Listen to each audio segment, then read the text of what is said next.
Hello, welcome to Club IDIC. Tonight, we will be watching Distant Voices from Star Trek Deep Space Nine, and we will be discussing Lost in the Depths of Imagination. Please enjoy this meeting.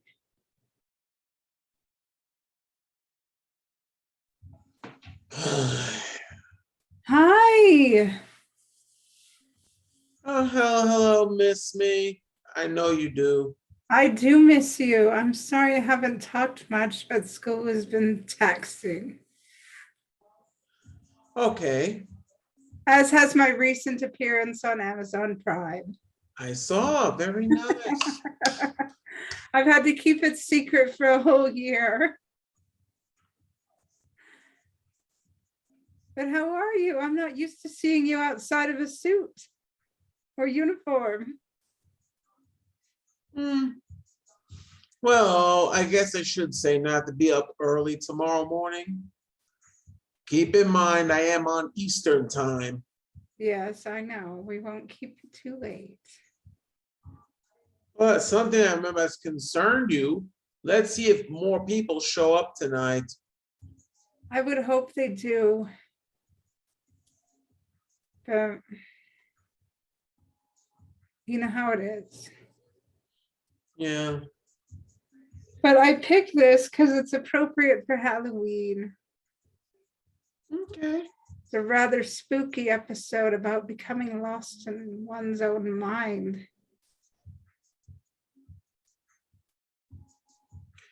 Yeah. Okay. It's interesting how Garrick was picked to be the villain.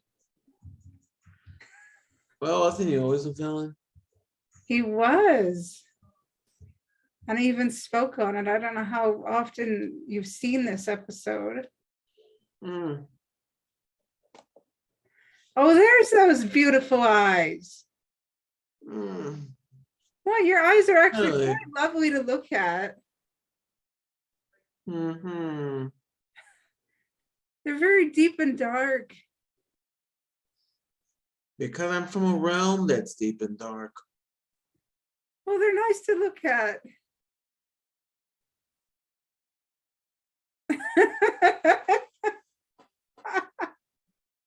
I'm weird. I own it. Who cares? What are you going to do about it?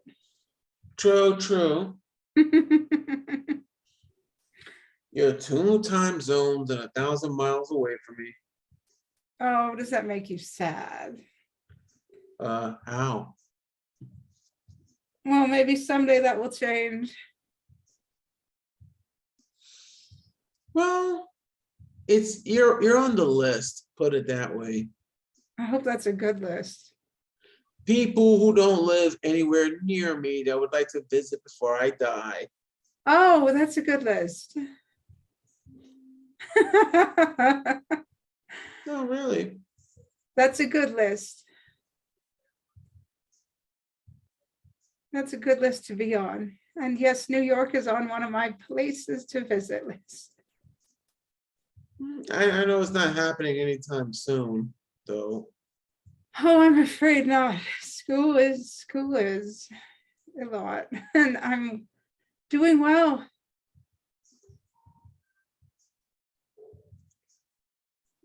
You mean like up here?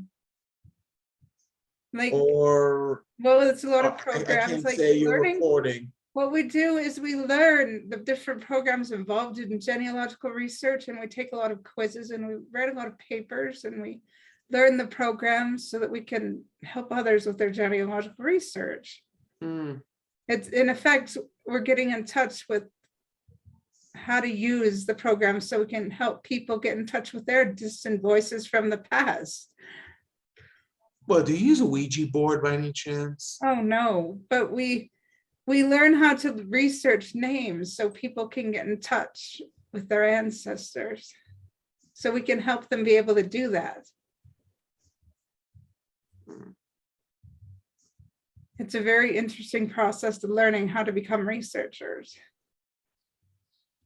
I know people have mocked you for your genealogical pursuits, but oh well. They have, but it's interesting. interesting. Like, it's not the finishing the certificate won't certify me because there are actual tests, but learning to do the actual things would help me to be able to help others with their genealogy at least. Mm. Got the word glasses. You've got totes behind you. Are you moving? What, this? No. Yeah. I know you're used to see, it's been a while. You're not used to seeing the usual background of stuff. Well, hat rack aside. No, I'm not. And I'm not used to seeing you without your Captain Chronos attire. Yeah, I'm not feeling it this time. That's okay. I like you as you are. As long as you're here. Yes. Haven't seen you in a really long time and I missed you. Oh, I know the feeling. But anyway, what is your favorite part of Distant Voices if you remember seeing it? No.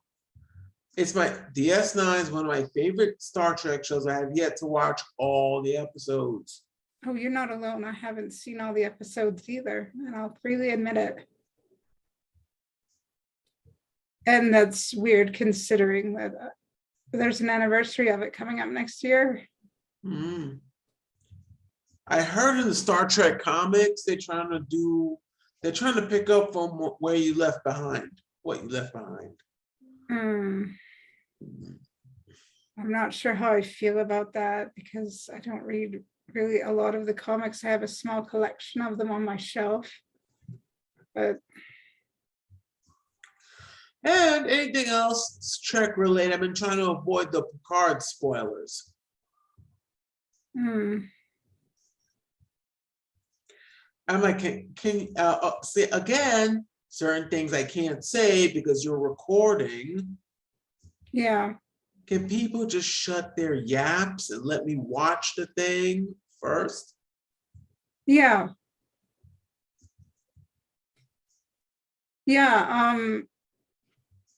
New Trek is an interesting prospect, but old Trek also deserves respect too. That's a good way to put it. Actually, in January, I'm actually going to feature an episode of Strange New Worlds as a nod to. I saw. Because I thought the first episode of Strange New Worlds was rather fun. I know you gave me the code for the Picard premiere. Yeah, we'll talk about it. Well, but just to stay on topic, I did get invited. I have some of my connections got me into the premiere party for Star Trek Strange New Worlds, where I saw the first 2 episodes. Well, that'll be great. Interviewed for the I guess Blu-ray release. Oh wow. So you have it? No, it didn't. I don't even know if it came out yet.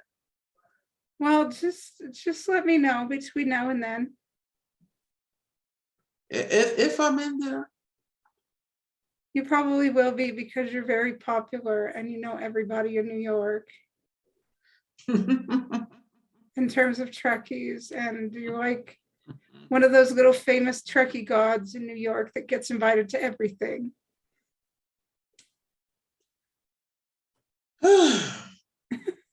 It is a position I've had to fight for. Yes, but you fought for it and you won. And there's nothing wrong with having a position that you've got. You should wear it with pride. You should have it. You should enjoy it. You shouldn't be afraid of it. Who says I'm afraid? Just enjoy it. Enjoy the privilege. Yeah. All right. Anybody else coming here besides us? Because I remember the last time we've been over it, you were very distraught about having to pay money for this and nobody shows up. I don't know if anybody else is coming, and even though 10 people RSVP'd.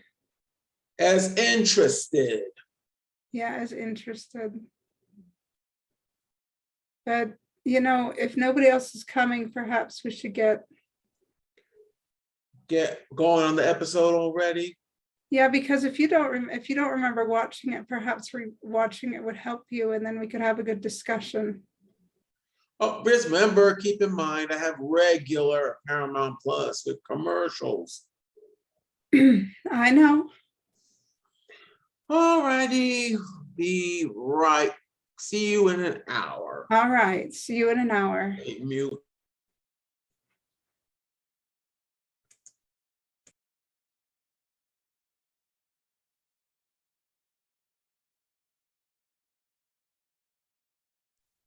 Hello. Yeah, it cut off on my end for some reason. That's all right. So, you know, this interesting episode really taught Julian who he was capable of being and becoming if he just let himself open those doors. Because basically, he had to understand, he had to go to the center of himself and allow and give himself permission to take control of the situation instead of just letting everybody else, letting those different pieces of himself be in control. He had to go to his heart and open his heart and his mind to really taking control instead of just saying, oh, this is going to work out. No, he had to really go to the center of himself, which is his heart, to look for the solution. Yeah, and interesting, he has had to learn about him, look at himself. Remember what he said towards the end? Like, ops may be the nerve center in the real world, but in my mind, it's the doctor's office. Yeah, and things happen every day that teach us who we are capable of being and capable of becoming. And if we just give ourselves permission to look past our imperfections and our traumas and our struggles, if we give ourselves permission to say, hey, we're worth more than we're giving permission to ourselves to be, if we just give permission to ourselves to say we're beings of worth, we can do so much more and be so much more. Yes. Well, I would say, I know Voyager also had its little, I guess every Star Trek iteration always has their Halloween episode. Mm-hmm. The one from Voyager came to mind, the one about the haunted corridor or whatever. But I kind of like this episode more, because it reminds me about another sci-fi show. It reminds me more of the Twilight Zone. Yes. Even with the twist in the end. Mm-hmm. Like, you have to admit, it started out, Julian was like, oh, I'm turning 30. I'm going to lose my worth because I turned 30. It's the beginning of the end. I'm going to lose my worth. I'm going to lose my value and lose my identity because I'm turning 30. In my culture, people lose their worth just because they turn 30. I'm almost 35. I've heard that, Heather, a lot. I've heard that from like some of these younger people that go to the conventions. I've seen them gripe about hitting 30. Oh no, I'm 30. I'm old. But I was personally rather excited to turn 30 because I'm almost 35. I'll be 35 this year. So but right now I'm going on to my 8th anniversary of being 35. Oh really? You don't look how old are you? I can't do the math. I'm 42, dear. Really? You don't look 42. Of course, I shaved my beard earlier this evening. No, you just look so young. You just look so young. You have such a baby face. It's unbelievable. Okay. You do. You have such a baby face. It's so cute. You're like the only one who thinks I'm cute. Well, you are cute. Why don't you think you're cute? Anyway, I'll stop making you uncomfortable. What was that? Were you trying to lick me? I didn't see that. You did. That was funny. I thought that was cute too. Anyway, But yes. No, like just because Julian thought he was turning 30, he thought it would diminish his worth, and aging doesn't diminish worth. Yes, because I've asked a person I know actually, like, check it out. This person I've known for about 5 years. No, young, relatively young lady. She was griping, right, about this guy. Well, she was in her 20s at the time. She was griping about this guy who was like older than her. And she basically saying, I don't trust anybody over 30.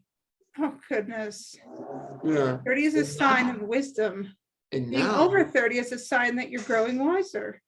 yeah, so anyway, right now this person is 30 themselves. Huh.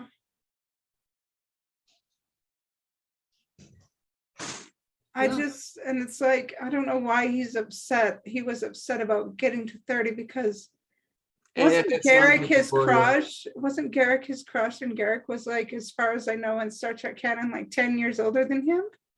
I don't know. I think I have to go to Memory Alpha and look that up. I don't think it lists Garrick's birthday, but I've heard Garrick was like 10 years older than him. So how come Garrick wasn't griping about being older? And well, remember when they were talking the difference between human mysteries and Cardassian mysteries? yeah, but Garrick was like, let me see. Garrick was like, age is a sign of wisdom. Yeah, I thought that was just like the sneaky side of Julian. Because then again, you know, this guy has more of a past than Who, Julian or Garrick? They both have shady. Garrick. I know they didn't touch. I wonder how they got with Julian, how they got the later canon, kind of conflicts with the early canon. Remember the episode we found out Julian was, to use your words, neurodivergent? Well, I think they always see the neurodivergent because on his very first day at the station arrival, he says something inappropriate. He asks one of his superior, he asks Dax out on a date just as soon as he meets her without saying hi. Well, he's supposed to be a young person. But yeah, let me see. I know TNG had a good Halloween episode with the in terms of the makeup they used. But this one had more of the psychological fear scare. Not the Spider Barclay jumping off a ramp in engineering scary. That's like the boom scary. This creature that was hanging out in Julian's head. Well, it was an alien attacking, well, I guess an augment, but Julian wasn't out as an augment yet, so. But here's the theory, like, here's the thing, even augments are fallible. But yeah, see, I just like the way it was like written, the episode was written, you know, like I find it more interesting to look at the psychological scare than the shock scare. Yeah. And it was actually, this is my first time actually watching this episode in its fullness. Did you know that? Okay, that's news to me. Well, yeah, and I'm curious, like, oh, this is one of those OMG moments. Like, if you had your immediate circle of friends and family in your head, aspects of you, what would I be? Oh gosh. What would you be? Probably one of my, I don't know what you'd be because you represent so many different beautiful, positive things. I don't know. I honestly don't know. Because you represent so many different positive things. Gotcha. Don't be offended. I just can't narrow it down. What would I be to you? And just know that there would certain members of my family would not make the cut in my brain just because they really don't have they don't really belong in my life. They're dead and they didn't even have really a place in my life emotionally when they were alive. Yeah, I think I know some people who do, but I'm not going to bring them up for your sake. And besides, this probably be aired on their website later, so it's just as well. Yeah, but what would I be in your brain? I asked you first. I told you my answer. I don't know because you represent so many different positive things. That's my answer. Do you want me to plead the fifth? I'm a US citizen, so I can.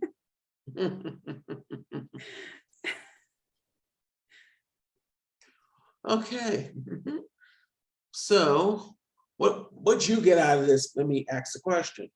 What did I get out of it?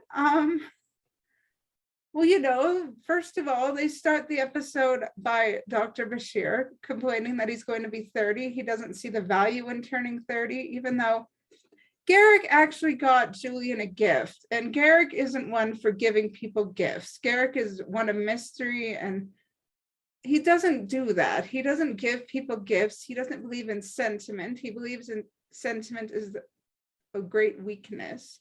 But he shows sentiment. He gives Julian a birthday gift. Yeah, that's nice. And Julian thanks him by rolling his eyes and saying, oh, this is a Cardassian novel. They all end the same way. He wasn't even grateful for the gift. He wasn't grateful that Garrick went outside of his comfort zone and got him a gift for his birthday. Yeah. Yeah, I don't mean to be disrespectful to the younger generation, but I guess they don't like being reminded of their own mortality. And I guess for people in general, that is a scary thing, right? And let's look at how, like, granted, the makeup effects were a little schlocky, how they tried to age Julian, like as part of him kept dying, how he accelerated his aging process. Mm-hmm. And I was just thinking, right, in terms of a special effects perspective, think of the William Riker we saw in All Good Things, and the William Riker we see in Star Trek Picard. Now that he really is old and gray, the Jonathan Frakes we see in Picard is not the one we saw in Next Generation. Well, I don't think that you'd expect William Riker to be living on some forest planet baking pizzas. No, that's what William Shatner was kind of doing in Star Trek Generations. Like, I thought it was hilarious that in Nepenthe, that's what William Riker was doing. He was living on a forest planet with Deanna and his daughter, baking pizzas for hobby in some sort of strange pizza oven in some elaborate looking house. But that's really all we saw of them until like that final battle. I hope we see more. Again, no spoilers for Picard, please. Anyway, no, I was just talking about season 1. Surely you've seen that. I've seen half of season 1. I just found it so convoluted I couldn't stick with it. Oh, that's I know true. season 2 was simpler, like a blend of Voyage Home and All Good Things. Yeah. Well, I saw the entire run of. I like the season 2 part where they reprised the Seven and Raffi thing and the punk on the bus. That was funny. I know the punk was like, oh, okay, I'll turn it down. They got the cities wrong, but we already discussed that, so I'm not going to bring that up again. No. It's just to see Kirk Thatcher again. But I'm sort of a canon freak, and I sort of got into a little trouble on Twitter for calling it canon killing crap, but I apologized for that. Mm-hmm. Well, I'm the kind, yes, I said it, I apologized. And that's odd from you, considering your faith. I didn't say any bad words. I think that's pretty good. Well, I referred to season 3 as canon killing crap because of the trailer. Just War Pacifist was very unusual to me. It's in the trailer, for God's sake. I haven't seen the trailer. Well, I've already seen the fact that they bring in the Odyssey class out of Star Trek Online, which I admit I like the design a lot. It's unusual. Okay, I'll just say it's unusual. It has grace. I apologize. It's just all very unusual because I was the person, my mom said we used to watch The Next Generation on television as a family, on cable when I was a child, because I'm barely younger than it. Well, I saw it on regular TV way back when. So it's just unusual for me. But to look at Star Trek online. My computer would crash if I tried to download it. Well, I don't do online games. Well, I play the I'm just games going on by the hearsay. phone. Anyway. I know our time is nigh. Yeah, so anyway, they argue over this novel, and they argue over Julian's. But after that experience, he's happy to be 30. Well, he's actually not, because he feels he's getting old and he's unhappy about the passage of time. He thinks he's dying. And then Quark interrupts him with the Leithian, and they argue about this illegal product. And then when Julian goes to the infirmary, he's attacked. Yeah, but I don't know how they wrapped it up real hunky-dory. And Odo grabbed him the moment he tripped the alarm. But then the distant voices, illusion / dream / coma comes and the fact that we have the Star Trek version of Freddy Krueger, which for me, adds to this episode. What's Freddy Krueger? Freddy Krueger, Nightmare on Elm Street, they don't have that up there. No, I've never seen it. And again, I don't think they'd let you watch it. I watch what I want. I've always been allowed to watch what I want. Okay, so here's a little homework assignment for October. I might do it because I've got Netflix and Prime and everything else. Look up Nightmare on Elm Street. Okay. Want to see the weirdness. And Anthony, nobody tells me what to watch. I choose what to watch. So thank you very much. Anyway. All right. Yes. He wakes up and finds that the computer is offline. He's not aware that this is his brain. It's damaged heavily. Yeah. It's not responding. And the voice and the whispers that he's hearing are people responding to him being injured. So he looks for people. He walks around. Nothing's responding because his brain is so heavily damaged by this Leithian. Yeah. And I do give the guy credit how fast he figured out that the voices are real people. Oh, wait, this is not the station. This is my head. And then he runs into people who represent different parts of his personality. Yeah. And the different parts of his personality are merely arguing with each other. How do we survive this thing that's attacking our mind, our body, our heart, every part of us?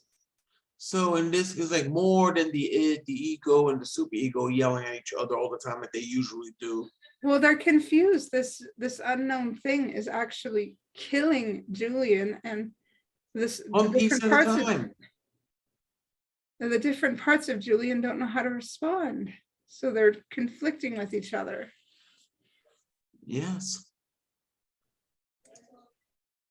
Well, that's like I said before, there is a reason I like DS9. But this was a pretty good episode you picked, Heather. Well, I've always wanted to do it. I've suggested it for groups I used to be in, but everybody didn't take me seriously. So I decided to pick it. And so when Julian finally figured it out, that he was dying, he had to figure out how to save himself before he died. Yeah. He had to look inside himself and realize, okay, I'm capable of pulling myself out of this, but how do I do it? Yeah, but like was that key moment, right? When he wasn't an ops, but like he said it again, not to repeat, but in the real world, ops is the center of everything. But this is my world, and I live in the doctor's office, so this is where everything works. But I know the guy, the little boogeyman, to call him the boogeyman, disappeared quick. Once Bashir figured everything out.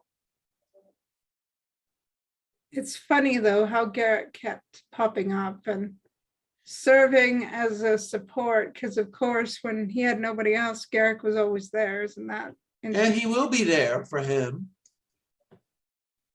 It's like, even when Julian had nobody else, Garrick was there, and when Garrick got sick in The Wire, it seemed that nobody else was really there for Garrick but Julian.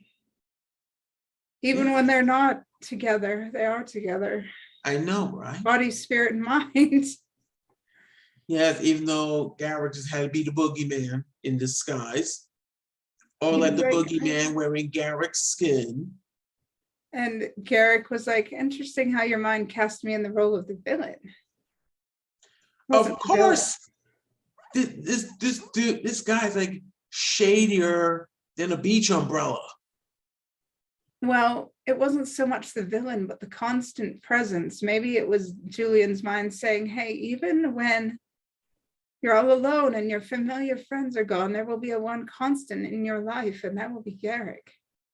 No wonder all the fandom people are like, oh, Julian Garrick forever. Well, even myself, I've written stories about them. Okay, I ain't read that yet. I should send you them. You would. I should. No, but it's like maybe it wasn't so much the villain. And maybe Altovar knew that about Julian. Oh, this one constant in his life is Garrick. So I'm going to disguise myself as Garrick and make Julian think he's got a hope of survival. And he gets the hope of survival. Now, I'll either from Garrick or just Julian say, I'm not dying yet. And then Altovar revealed himself, and Julian realized, oh, I'm looking at this incorrectly. I have to go to the center of my mind. Yes. And then he's like, this is my mind. I can do anything I want. I can choose anything I want to do to deal with the situation. And I choose to not let this crisis defeat me. And so he chose to expel the pain, the suffering, the imperfection from his mind. Just like when we go through things, we may not be able to control the situation or the circumstances we're in, but we can choose to expel the pain, the suffering, the sorrow, Yes. burdens. We don't. Well, I was thinking literally, but I suppose, like you're saying, metaphorically as well, he had to, how do you say, exorcise the demon. Like, we can't always choose what circumstance we're in, but we can choose how we feel about it or how we respond to it. Yeah. So, and we may not be able to outrun life. We may not be able to deal. We may not be able to choose the cards we're dealt, but we can make the best of what we have. We can rise above pain and sorrow that others may expect to come with our things, and we don't have to be the monsters that we survive. There you go. And I'm assuming you're getting tired. Yeah, I know I have to be up early tomorrow morning. Okay, so I'm afraid I have to cut this conversation. But this will make a nice little episode once you're done editing. Yes, so I'll just leave you with this. We don't have to be the monsters we survive just because we're in a monstrous situation.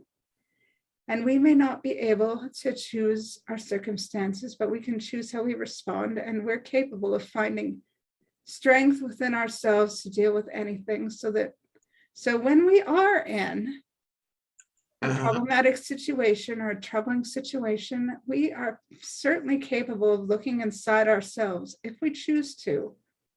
And we're certainly capable of making the best of any situation we're in if we choose to. So we should choose to do it. Okay, good words. It was nice to spend some time with you tonight. Okay, likewise, Heather. Thank you. Have a good night. And good night. Bye. Be safe. You too. Bye. Thank you all for coming to this meeting. Live long and prosper.